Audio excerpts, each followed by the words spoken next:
Ny asabotsy lasa teo no nivoaka ny mpianatra misa 10 avy ao amin'ny sekolim-pirenena amin'izany fandrarana ny fonjany Toamasina. Tonga nanatrika ny lanonana tamin'izany ny minisitry ny fisarana sy mpitahiry ny tombo-kaseha-panjakana Ramatoa Noeline Ramanantena Soa. Nitombo isa indray ny fianakaviam-be fandrarana fonja nanomboka ny sabotsy teo. Rehefa avy nandiha fianarana nandritra ny 12 volana dia ny marihana tamin'ny lanonana manendriketrika teo Tetezambary Toamasina ny andian'ny sedra avy amin'ny sekolim-pirenena misahana amin'ny fandrarana fonja na ny ENAP. 30 amin'izy ireo lasa contrôleur de l'administration pénitentiaire, 20 no éducateur spécialisé ary ny 70 kosa no anatevina ireo greffier comptable. Mpianatra fandrarana fonja ireo.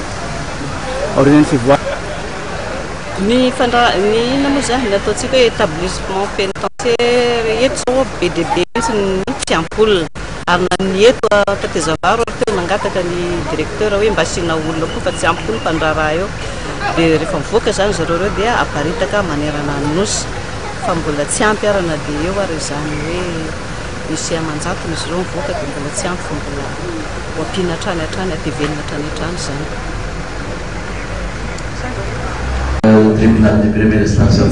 Nisokatra tamin'ny androany maraina kosa teny amin'ny Sacré-Cœur Ambolikandrina natrikasa nasionaly momba ny hetsika tao amin'ireo tsy ampy taona voafonja ary tafiditra ao anatin'izany ny fimerenana azy ireny fiarahamonina.